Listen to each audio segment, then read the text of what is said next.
because he was out here again today, problem solving. Go now. Ooh, look, guys. Well, hello. Oh, welcome to Starkey Farmstead. You guys, look.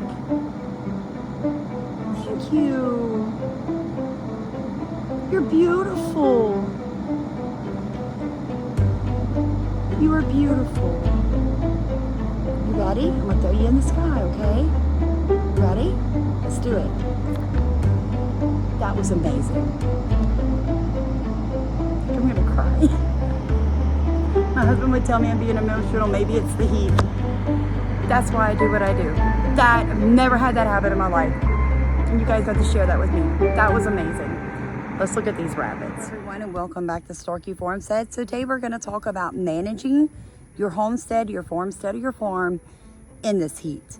So if you didn't catch our video from last night, we had to do an emergency move of our rabbitry across our 2-acre property, putting them in a better situation for long term until we can do a total rabbitry rebuild in the fall where we can climatize our buildings. Now, here in Southeast Louisiana, our straight temperature has been hitting 110 degrees. Hear what I said. The temperature was 110. That's not heat index. So we've actually had friends and family from the Kentwood area, which is about 30 minutes from here, having a heat index of 120. So that's pretty impressive. However, it is not unheard of, and these are not the hottest temperatures the earth has ever had. So for people like us, it's really more about managing the heat and managing the livestock that you have brought onto your property, as well as your garden. Now for us here in Southeast Louisiana, we garden on compacted Louisiana red clay.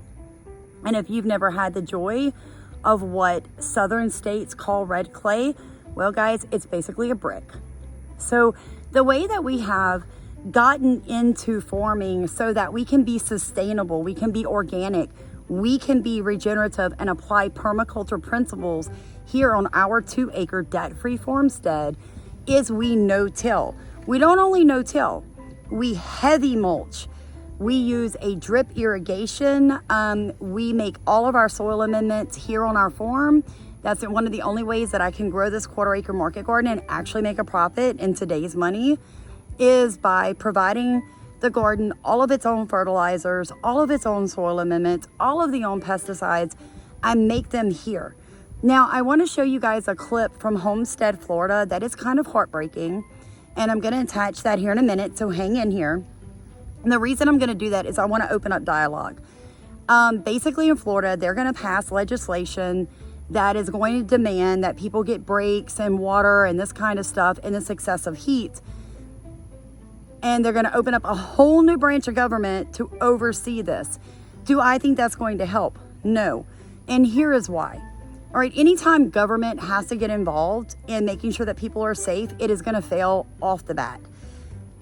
If you're going to have people working on your farm, nobody, hear me when I say this, nobody should be in that garden between 11 and 4 o'clock in the southern states or, Midwest, wherever you're located, because of the temperature. It is 5:30. Here is the temperature. That's crazy. That's not with the heat index, guys. That's what I'm dealing with, a straight temperature. I've seen other homesteaders, they're like, oh my gosh, heat index, we're at 105. Well, guys, we're trumping you across the board here in Southeast Louisiana. We've not had but a 0.1 inch, a tenth of an inch of rain in an entire month. Like, it is dry beyond belief. People's grass is growing. Oh, here's a free tip for you. Don't cut your grass in this kind of weather. Let your neighbors get irritated. It is really bad for your grass to cut it when there is no rain and this kind of temperature. You're actually exposing your soil and the roots of your grass, and it's just going to kill it. Let it get a little tall. It'll grab the dew. It'll get some moisture, and it'll keep the ambient temperature on your farm, your property, or your homestead lower. Do not cut your grass in heat waves. Just don't do it. I mean, right now I'm walking around some areas, my grass is like, ankle high, mid-calf high. I'm just letting it go. I'm gonna let it go until it rains, and then I will cut it, okay? But that's to keep my yard looking nice and green. Now, as for the garden, okay, I'm not in that garden between 11 and 4 at any point ever at this stage. I do not. I wait. I wait until about 7 in the evening and I harvest. I pest control. I'm not fertilizing. My garden is producing amazing. Look at that corn. Look at that corn. I've got a patch of watermelon over here that's got 40 pounders still growing. I'm not fertilizing, okay? Here's why. If I fertilize in this heat, I'm going to stress the plant further. What I am doing is applying worm casting around roots on plants that I think are starting to stress, okay? If I need to, I will brew up some new worm tea and I will apply it with a foliar spray across the whole garden. But even that, I'm kind of holding back on because there are some nutrients. There is NPK in worm castings, and I don't think my plants need that right now. They're under extreme stress with the heat. However, my tomatoes are still growing. My bell peppers still producing. Squash, pumpkin, watermelon, llama beans, corn. They're all still growing, guys. They're all still producing for me. So I don't want to stress them out by changing anything in their environment right now. Now you may ask, like, well, how can you grow a garden, Sam? If it's that hot where you are, and I'm only at like 100 degrees here, my garden is burning. This garden's in direct sun 12 hours a day, no shade. The reason it's successful is my soil is covered by about 1.5 feet of heavy mulch.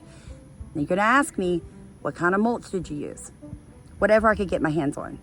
Some of it is rabbit manure. Some of it is bedding from the chicken coop. Some of it's compost. Some of it is worm castings. Some of it is organic hay. Some of it is leaves. I've got pine straw. I've got wood chips. I've got cardboard. Guys, I'm literally whatever I could get my hands on. That's a lot of ground to cover. In the front up here, where it looks like things are growing like little trees, that's the front part of my garden. I'm pretty much done with that area for this year, and that is native plants to my area, flowers, and cover crops.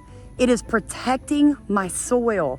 I'm fixing to cover that with a tarp, kill it out, and then go back for a mid to late fall garden in that area, and it will already have been mulched because all the green stuff growing out there is going to die down in this heat under that tarp. You've got to work with nature when you're dealing with this kind of heat. I have about 6 hours of sunlight a day that I can work in extremely early morning and very late evening, where I can actually get outside and work out here without feeling like I'm going to pass out. Now, my husband, the reason why I brought up the video that I'm fixing to show about the worker dying in Homestead, Florida, and them wanting to pass legislation and talking about the excessive heat. Guys, people have worked in excessive heat for a lot of years. My husband being one of them, 40 hours a week.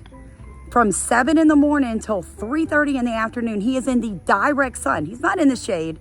He's not in an air conditioning vehicle. He doesn't even have an air conditioning cab on the tractor that he runs occasionally. He is usually physically working with a weed eater, with a hammer, with a chainsaw, with a tractor, with a dozer, whatever they need done in the direct sun. Is he exhausted? Yes. Is he sunburnt? Mm-hmm. Does he come home and pretty much just pass out on me? Yeah. But guys, that is part. Now I know, don't get offended, but that is part of being a man, all right? Men are what built this country. I know that that's going to offend some woman sitting somewhere, but I'm telling you the God's honest truth. I can't do this. My body was not made to do this. My husband has been doing this his whole life. My father, a lot of you watch Pawpaw Sammy, he was an iron worker.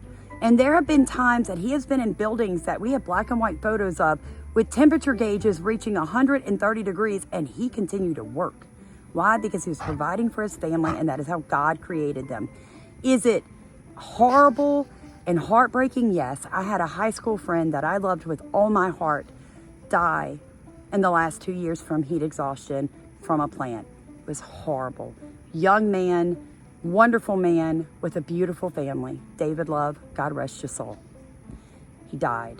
Left his children, his fiance, his heartbroken mother behind. It is part of homesteading, farmsteading, and farming in the South of America. And I'm sure all around the world, if you're close to the equator, you understand what I'm saying. You have got to be smart about it. If you're employed by an employer that wants you to be in the direct sun without breaks and without water, quit your job. We don't need legislation to tell people that that's just ignorant. You need a better job. And there are people hiring, so don't tell me it's a job thing. If you're willing to work in the heat, you can make some serious money, and they pay you that good because they know better. They know better. So what I'm trying to tell you guys is you have got to be smart if you're gonna work, live, and farm in these kind of environments. It's tremendous, guys. This heat wave is the worst one that in my memory of 49 years that I honestly can remember. And I'm being serious. Now, maybe as a child it hit this hot. I don't remember it. But I do remember my father coming in and literally too tired to take his own work boots off. I can remember my dad basically not even being home and present, you know, from Friday night until Sunday evening because he was just burnt out. It's part of it. Winter is coming. But I was telling my husband, we've been watching Life Below Zero, you know, because we live out in the middle of nowhere and it's hard to get anything on your TV. And we finally got high-speed internet in the last 6 months and it's kind of cool. So we were watching this and I said, wow, their winter is like 8 months long. He looked at me, he goes, yeah, our summer is 8 months long. And I'm like, oh my God, like, right? They're dealing with extreme winter. Here in Southeast Louisiana, we deal with extreme summer. That's the trade-off. I don't want to be in a 10-foot snowdrift 50 below zero. I guarantee you, if I swap places with one of them, they wouldn't want to be in Southeast Louisiana with 110 straight temperature, heat index of 117. Like, it would be as excessive and extreme to them as it would be to me. So you need to understand those things. This is not necessarily global warming. If you didn't see our video, the dog days of summer are over. Guys, ancient Greece, ancient Rome literally wrote about dogs going insane in the streets from the heat.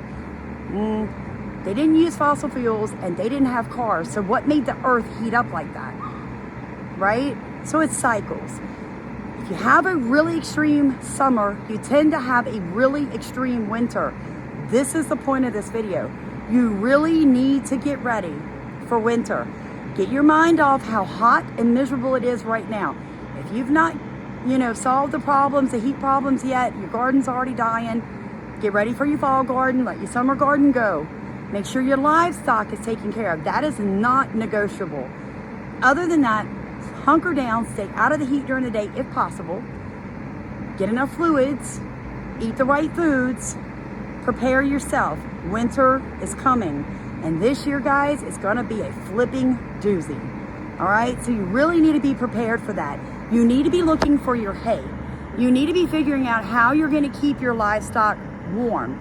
Now, for us, rabbits tend to like cold weather better, but they don't do well in below zero or below freezing day after day. They'll freeze to death. So for us, we are going to have to get a lot of hay. We get square bales, and we tend to make a really thick matting on the bottom that has to be changed every 2 days because it will catch urine and pee and it will give them sore hocks. And we drop tarps around them, but we don't use heat lamps. We do not, it's too dangerous. Now for the chickens, our chickens have done amazing. We haven't lost the first chicken this year in this heat, and we won't lose them in the winter either. We have the right breed that fits this environment. They're set up in an amazing way, and thank you God, we've not had a problem solve that issue this year. It's really just been the rabbits. The rabbits have been heartbreaking this year, but the ones that have survived, and it's the majority of them, we only lost 3, but the ones that have survived, we will breed again because they are a little bit more hardy. And they maybe will be able to handle another excessive heat year like we've had this year, right? Because it's hot, guys. It's over, like, really hot. It's like 104 right now. And I'm in the shade and I'm pouring sweat and I'm wore out. I'm telling you guys, Stephen and I don't miss church very often. I stayed home today. I did. I said, I just can't. You know, we had a little Bust the Watermelon Open back to school party at my mom and dad's house today for all the kids going back. It was our watermelon. We were gonna eat it with our family, and I didn't want to go anywhere. I'm tired. I'm not used to this. I was not a physical person. You know, I'd never had a manual labor job. I'd never homesteaded. I'd never grown a garden. I'd never butchered animals in my entire life until 3 years ago. And it has changed how I feel about the world. It really has. It has changed how I look at people who do manual labor. And I thank God that He expanded me on the inside and has made me a better person because of the respect that I now have for people who work in this all the time, whether they have a choice or not. That doesn't even matter. The fact that they're out there paying their bills is respectable. Now I'm gonna show you guys real quick. First thing I want you guys to notice is how their ears are really not moving that much, okay? So you see, now you get down here, they're not moving that much, right? Hers aren't moving at all. That means that they're cool, guys. It means that they're really starting to cool off. They look a little lethargic, but they're not. They're just resting. Rabbits are very smart. They get still when it's this hot. But when you get to the back here, we got a little bit more rapid, but nobody's head is straight up. Oh, look at that. Yes, mama, stretch it out, baby. Oh, she looks much better. Yesterday, she had that nose straight up in the air, and I was very worried she was not gonna make it, but she's looking a lot better.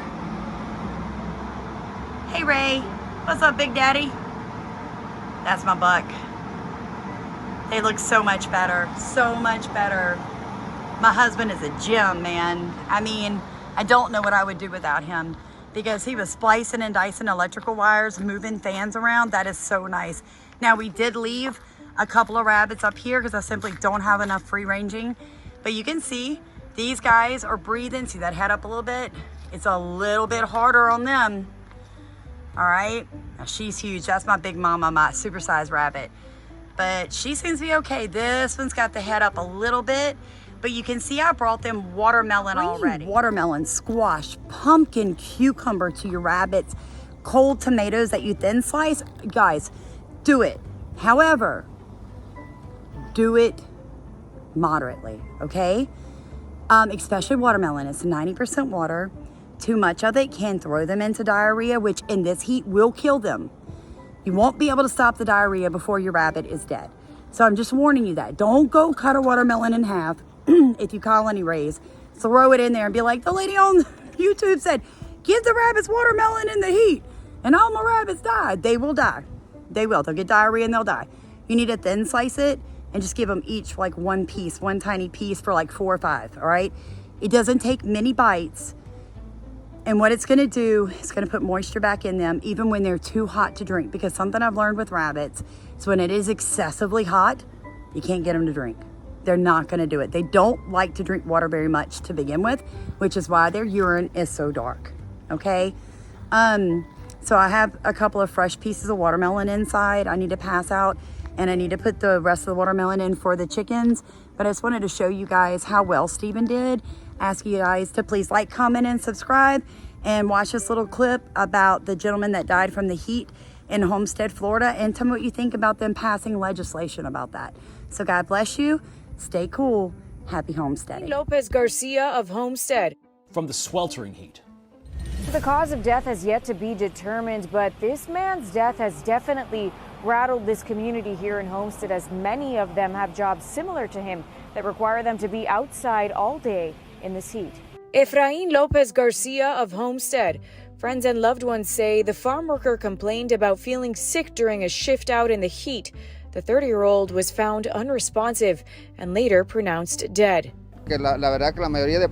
Luis Campos tells us in Spanish most bosses aren't considerate of what workers are going through in this heat. It's the same sentiment we heard from many outdoor workers off camera here in Homestead. El condado o el estado de la Florida debería hacer leyes más estrictas. Campos adds that the county and the state should make strict laws to protect these workers. The young man, one of at least 2 farm workers suspected to have died from being exposed to extreme heat in recent weeks. The tragedy's fueling protests outside the Miami-Dade County government building Tuesday, calling for action to protect outdoor workers exposed to this dangerous heat. Motion passes. Their demands answered Tuesday.